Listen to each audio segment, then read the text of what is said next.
Welcome to the Golden Coast of Georgia. The Golden Coast is the eastern shore of Georgia, nestled midway between Savannah, Georgia, and Jacksonville, Florida. Every night we'll stay in a new hotel, so you can see as many of the stays as possible, and we'll show you what we like. We'll also show you a few other great places we wish we would have stayed. We cover options from lower cost to the high-end resorts, from family and adults only. Remember, we only show you the places we recommend. We'll review where we ate and what we loved about the food. One thing we don't do on this channel is waste your time with the places that did not make the cut. We just checked out of the Jekyll Island Club, and we're heading over to the Westin to kind of do maybe the opposite end of the spectrum. So Jekyll Island was built in 1888 and is all about the history, and the Westin was actually built in the year maybe 2020. So it's brand new, it's very modern, it's has all the amenities you'd expect, and so we want to see what this place is like. So the Westin is brand new, decorated very modern, has all the amenities that you want, super comfortable, very spacious. So let's check out and see what it's like. Hi again, so now we are at the Westin on Jekyll Island, and this is a beachfront property. It is probably almost the exact opposite of the Jekyll Club that we just stayed at, because this is brand new. Everything's new, it's in pristine condition, they've got a nice decor here, so let's go check out the room. Okay, we're gonna come right through here. Obviously in your entryway, they've got lots of closet space. Here's where you have a mini fridge, coffee pot, water, and then even in this one, they have an umbrella for you, which is super nice in case for those rainy days. Thinking of everything. Come on into the room. We've got great white, fresh linens, super soft, by the way. And the bed test, great. I'm gonna have a good night's sleep tonight. I'm excited about that. TV, sitting to read a book or do some work. A nice desk area also where we can get some work done, because we do some work while we're on the road, so that's special for us. But the piece de resistance, the ideal thing, is this amazing view that we have. So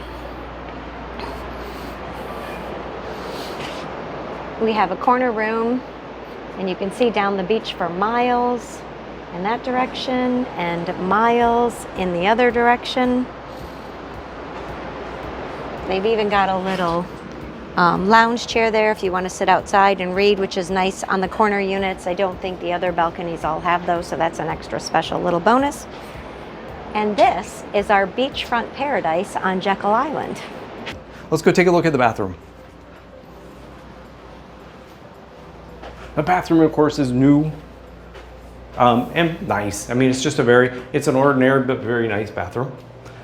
It's got the stone top, nice sink, very simple. So it's just a simple bathroom. It has actually also, instead of the little shampoos, you get a full thing. You don't run out of shampoo and conditioner and all that. So actually a very usable bathroom. Very nice, very clean.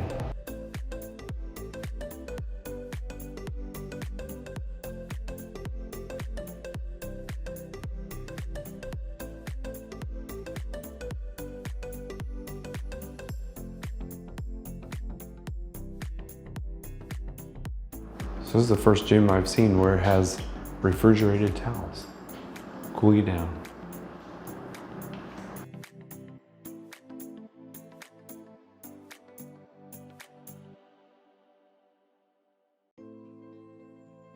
Jekyll Island isn't really known for its food, so we decided to go ahead and eat at the Westin, and we were not disappointed. Again, we decided to go for a little bit of a lighter meal, and we went for a charcuterie board, which was well appointed. Some of the cheeses were just astounding, and I loved my glass of wine that went with it. Paul went for a bourbon, and then we had a French onion soup and a cauliflower steak to have a light dinner, but we would recommend the Reserve at the Westin on Jekyll Island.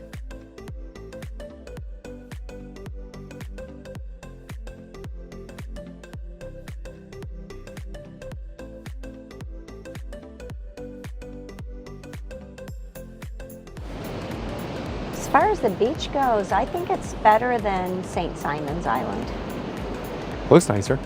right? Yeah.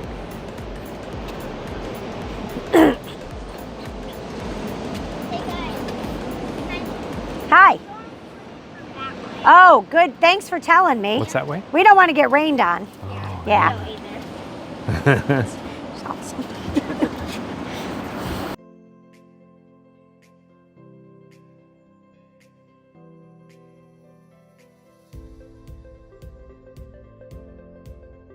So this is the Westin, and this is where we're staying, and we're in right in one of those corner rooms over there, which is really nice, right there. And then over here, though, is the Jekyll Ocean Club. So this is actually part of the hotel that we were at, the Jekyll Island Club, which is the old hotel, but this is their beach club version, which is also seems really nice too. We chose the Westin just for something different, a little bit newer, but obviously that's a new place too. So I think either way, it's good. And the other thing is that if you come down this way, over in here somewhere, keep going, yeah, that way, the convention center's right here too. So you've got the convention center, you've got another little hotel which is new called, I think, Home to Go or something. I forget the name of it, but that would be a less expensive option, but it's not on the beach. And then the Westin and the Ocean Jekyll Club. But you can see there's not a lot here. There's no homes along the beach. There's no properties that are oceanfront. So I can't imagine that this place would get hugely crowded. I do think that right now the tide is really out because all the sand that we're standing on right now is very, very firm. And as we come back to the hotel, which we'll do, and before we do that, it looks like you can go for miles miles that way. And you can go for miles that way. Jekyll Island is 5,700 acres. And it used to be privately owned, but now it's turned, and it was bought by the state of Georgia in like 1949. So in actual fact, all of Jekyll Island is part of a state park, and you have to have special regulations to build here. And because of that, that's why you don't see any beachfront homes and none of this is going on. So this is going to remain very uncrowded, very pristine, very much more natural than when you go like to St. Simon Islands. And as we're walking back to the hotel right now, you can see the sand is all really packed, and it looks like that this is part of low tide. Like the sand, the waves may come all the way up to pretty close to where you walk onto the beach in high tide. So you'll want to make sure that if you're planning on coming to the beach here, that you plan on coming during when the tides may be a little bit more out. Maybe a real good jogging beach too. You could really jog along here really well because it's really firm and tight. Well, look you can see the people over there. They're walking their kid with their with a stroller on the sand. No problems at all. You couldn't do that in some of the beaches we've been to, or Clearwater Beach where we live. Here we are at the Horton house. Take a look at it. You can see what it is. So it says here that William Horton traveled to Georgia with James Oglethorpe in 1735. And he actually paid for his own passage, whereas most people came for free. He paid for his passage, and in return, he received 500 acres.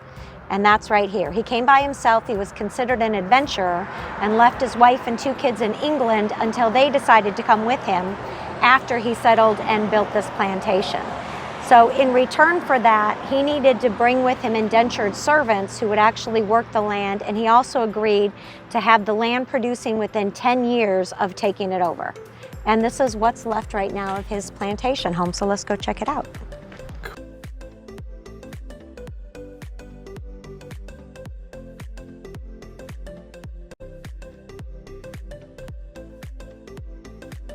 Oh, here you can see. So here you can see that he actually used the same construction of oysters and sand that they used to build these walls that was called tabby.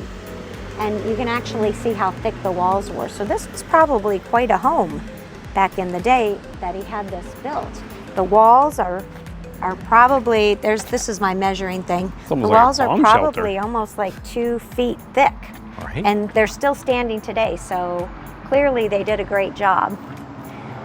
And this is probably the original old wood too, that they used from these live oaks. Oh yeah, the live oaks that they had here, that they used around the windows and everything. Yeah, I think you're probably right.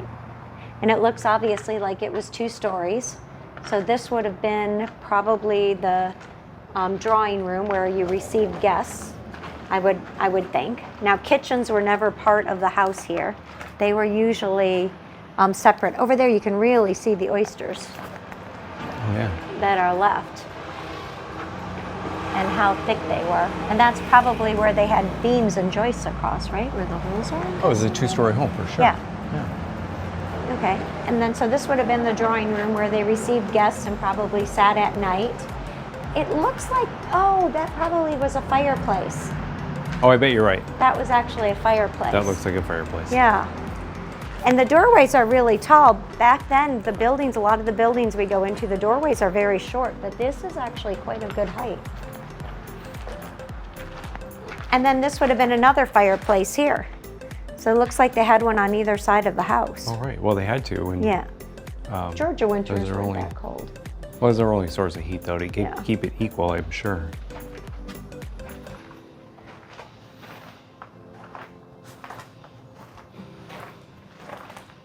Interesting, the wall in between so high. So it was certainly 2 rooms upstairs also. And they probably had some type of stairs inside to get up. Right. But I'm thinking they must have had a stairs on either side with the wall in the middle. You know what's interesting to me is the wood, you could tell, is in very good shape for the windowsills, but where's the rest of it? Isn't that kind of interesting? This is just a ruin, but this wood is in really good shape. Yeah, it's a really great shape. You would think they use the same wood for the rest of the construction.